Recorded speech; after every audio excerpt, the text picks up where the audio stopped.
Welcome to chess, ladies and gentlemen. I appreciate you guys very much for stopping by.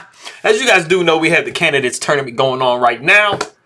And so I do have the game Fabiano Caruana versus Hikaru Nakamura of the United States. I'm trying to see who is going to rep the U.S. If they go to the World Championships match.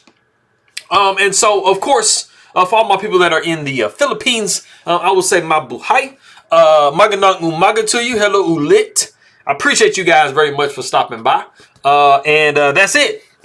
So, if you guys are ready to go, let's take a look and see what we have for this game. So, we got e4, e5, knight to f3. We got knight to c6, bishop to b5. And we have knight to f6. So, we do have the Roy Lopez Berlin defense. And, I mean, I know a lot of you guys, this is like a stone wall. It's like going to be drawn. This is not a drawn game. If you already saw the game, you guys already know there is a decisive result in the game. So don't go nowhere. Don't go nowhere, bro. Okay, so we got d3. Bishop comes to c5. We got bishop takes c6. Pawn takes c6. We have a knight b to d2. We got bishop to e6. And then an interesting part in the game, we have castles by white. Now, some of you guys might be wondering, like, wait a minute, man. Is this pawn just free? Is it just sitting there for, like, no reason just to get took? Well, let's show you the reason why white does not take this pawn. Knight takes e5. I'm living great. I got a pawn. I'm up. I'm winning. Wait a minute. Okay. Okay, hold on. I'm not winning. All right. Queen to d4 is threatening checkmate. And it is also threatening this knight. So you have just lost your knight for free. So be very, very careful when you accept pawn, seeming pawn sacrifices by your opponent. Sometimes they're dropping pawns, but sometimes they're not. We got castles in this position. Like I said, we got bishop back to d6 because now, since we are castled as white, this pawn that we used as bait is now not capturable. Is now capturable. So we do see knight to b3. We got queen to e7. So both sides doing what they need to do to get developed and everything. We do see knight to a5. You're like, what? Knight to a5. We're trying to tickle this pawn, but more importantly, black only has like certain ways they can defend this position because you absolutely, positively do not want to go b6 here because you are losing a lot of material. The knight would take on c6. The queen would most likely go to d7. It's one of the only moves. And then knight f would take e5. And, you're just like literally winning all the black's pawns. So we don't want to go into that. After knight to a5, Hikaru was having none of it. And he says, I'm going to go ahead and go rook to b8. Just play clean. You can also castle queenside. That would have been cool too. We do see bishop to g5, which is the novelty of the game. First time ever in history of life we've seen this move. No, I'm playing. But as far as this position is concerned. Now, it's mostly because this knight is on a5. It went from like here. It went to this kind of weird square and then went to that interesting square. So, we can thank all of that for the novelty. But we do see h6. We got bishop back to h4. We got g5, and then bishop comes back to g3. And it might look a little bit strange, but a lot of the times in Berlin's, the whole kind of thing about it is the king usually just kind of stays in the center of the board.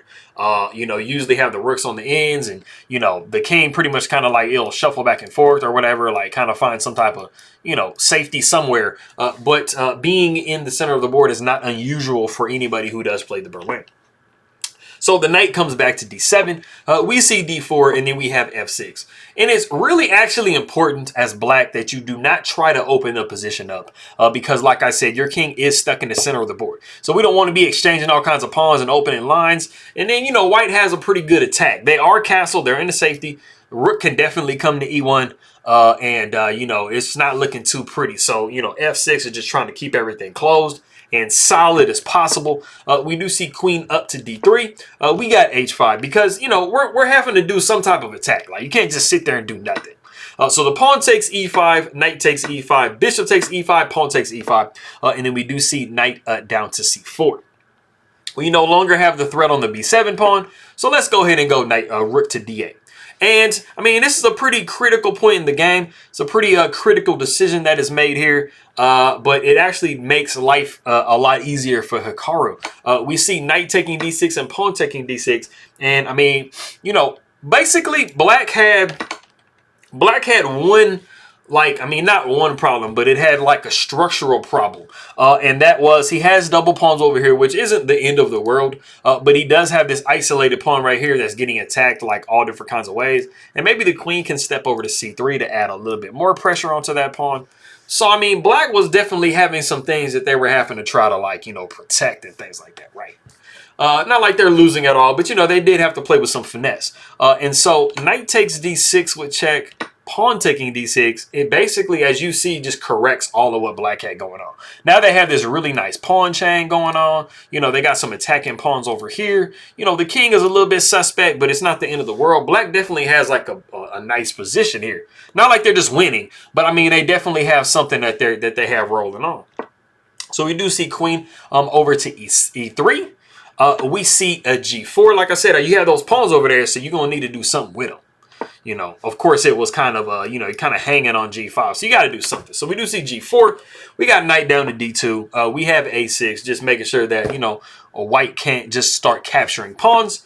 We do see b3, just trying to restrict the movement of the knight as much as possible. We got castles up by black. We see f3. I mean, as you can see for black, you know, you only have two pawns kind of protecting the king. The king is actually fairly open over here. So if you can start to kind of like rip the position open, you know, you get your rook into the game, you know, your queen can swing over, like, you know, try to find somewhere for your knight to go. You know, you have like some, you know, some play. So we do see queen over to g7, just trying to defend as much as possible. Pawn takes g4, pawn takes g4. And we have successfully moved this pawn in front of the king, which does give the king a little bit of protection. We do see rook a to d1. We see d5. We got pawn taking d5, pawn taking d5, and then we do see rook d to e1. You know, we're adding a lot of pressure onto this point. Now, black's structure has changed considerably, like, throughout this game. First, they had double pawns and an isolated pawn. Then they had a beautiful chain. Now they got hanging pawns, so they, you know, the nature of their pawns are like changing like throughout the whole game. And so, you know, white definitely has targets to try to hit in black's camp. I mean, they got this pawn over here, these pawns and stuff like that. So, you know, basically Hikaru is in a defensive type of position, having to try to like basically finesse all of his little, you know, pawns and you know, the stuff that Fabiano Caruana is kind of like, you know, picking at all the time. So we do see the move e4. And then we have a really nice combination from Fabi. And this is just like beautiful fundamental chess. Rook takes f8 with check. The rook takes f8. And then we have reached the point in the game. This is a very nice, you know, move that Fabiano Caruana plays in this position. If you want to go ahead and try to guess what that is, go ahead and do so.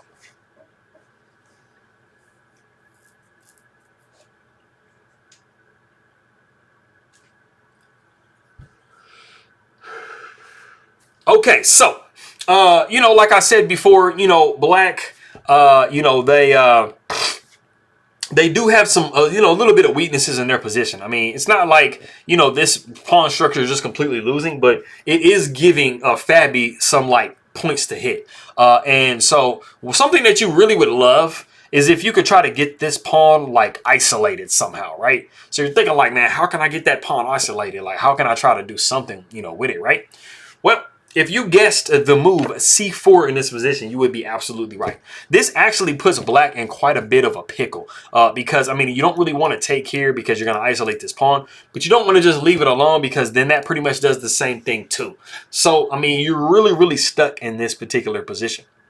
So what we actually see in the game is rook to e8, and then we see pawn takes d5, bishop takes d5, and like I said, you have a really severe, like, isolated pawn right here that white is going to be able to just start ganging up on more. But backing up, after we did see the move c4, if you were wondering about pawn takes c4, you would actually be taking with the queen here on e4. You know, of course, you are hitting this bishop. So you have to kind of do something about it. But there isn't like a lot of great things to do. You know, you can try to defend with the rook, but the knight is going to take. And I mean, you know, this bishop is pretty much pinned to this rook. You can try to go one of these two, but the queen is going to be able to, you know, you can either move the knight in the way, bam, like that, or the queen can also come down here like this and just defend this this rook. And you pretty much have to go into that trade. So, I mean, you are just doing really, really great as white. But like I said, we did see this position here where the bishop took. We see knight down to f1. You know, we are trying to get this knight more into the attack over here. We're not really worried about this pawn. The pawn's really not going anywhere. And it's really doing a good job of kind of keeping this bishop, you know, outside of the game. So black's pawns are really just kind of in their way a little bit. So you want to kind of move them out of the way. The knight does come to e5. We see queen up to h6. So like gigantic penetration going on. We do see queen back to g7. The queen goes over to d6, attacking that bishop. The bishop goes back to c6 so it can anchor itself on that square. The knight comes up to e3. Like, probably the most perfect square to go to with this knight because, you know, knights are really, really good blockaders of pawns. And so this is the ideal square that you want this knight to be on. We do see g3, trying to, like, get something rolling, like get some type of counterplay rolling. If we could get a check on h2, maybe we got the queen coming in doing some stuff. So the pawn does take g3, and we have queen to e5. Now, black actually benefits greatly if they can get this queen off the board. Like, so, you know, Hikaru Nakamura is sitting here looking at this position saying, man, okay, you know, white is doing good. Like, white is attacking the heck out of me. Like, you know what I'm saying? Like, what can I try to do to, like, you know, mitigate that threat? And one of those things is to try to trade queens. If in this type of open position you can trade queens, then you basically greatly reduce white's, you know, chances of you know, attacking your position. So like I said, after the queen came to e5, you know, white doesn't want to trade. White's like, hey man, I got a good attack going with my queen. Like, I don't want to get rid of my queen because then my winning chances go way down. So let me keep that on. So the queen does come back to g7. We see a slight repeat, queen to d6, queen back to e5. Like, hey, man, let's trade. And then he's like, nah. So queen goes to h6. And the really important thing about this move is it is protecting this knight on, you know, e3. So you want to make sure that when you are moving your pieces, you know, you are retreating to squares where you still are, you're either holding, you know, your pieces or you are still like able to attack and stuff like that. Like, you don't just want to just randomly move your piece anywhere. You know, you want there to be some type of like legitimacy to where you're moving your queen to. So you'll see in a minute that this is a very logical move that Fabiano Caruana makes. The queen takes g3, and then you do have a rook down to f1. And like I said, this queen move was great because now with this rook moving over, it does hold this knight greatly. So we do see the queen coming up to g7. We see queen down to h4. You know, like I said, just avoiding the trade. The queen goes to h7. We see queen to g3 with check. Queen goes back to g7. I'm like, man, let's trade again. He's like, no. Queen goes to h4. We do see bishop back to d7. We got rook over to d1, switching focus with the rook. The bishop goes to e6. We see knight to d5. And we do see the move rook to f8. Now, we absolutely 1000% do not want to capture this knight because we are going to be looking at rook taking d5. And there is a very huge rook to g5 threat on the board. And this is just way too open of a position for the king for this rook to be like in this particular position. So we don't want that. So the rook does come over to f8. We see queen takes e4. Queen goes down to h6. We see rook over to e1, just double threatening the bishop again. The rook goes over to d8. We see knight up to e7 with check. King goes to f7. Knight goes to f5. We see queen over to f6. And we have a rook over to f1. And, I mean, man, it's looking really, really dicey for black. The bishop goes to d5, trying to counterattack this queen because we are supported by this rook. So we have reached the point in the game that I would do the second guess the move part. If you do want to guess the winning move for Fabiano Caruana in this position, go ahead and do so.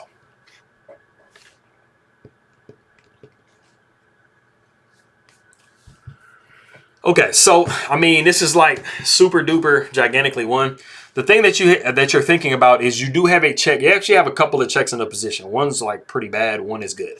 But more importantly, you do have this queen pinned to this king if you can like move the knight somewhere, right? The best possible move and the winning move of the game is knight to h6 check. and this does force the king over, and then we see queen to g4 with check, and it is in this position that Nakamura does resign the game.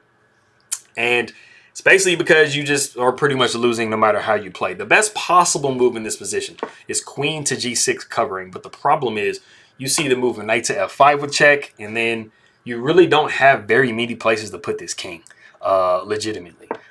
If we go over to f7, we're going to be looking at knight down to h4 with check, and we are completely winning this queen. So that is completely lost. If in this position we sidestep over to h7, thinking we're not going to do that, you're going to be looking at queen to h4 with check, and you are picking up this rook. So there really is nothing that you can try to do in this position that's going to save the position. So this position being as open as it was, you know, it just really just killed the entire game for Naka. So that is that game. I appreciate you guys very much for coming by. Maraming salamat aking makaibigan. And I appreciate everybody for stopping by, and I will see y'all next time.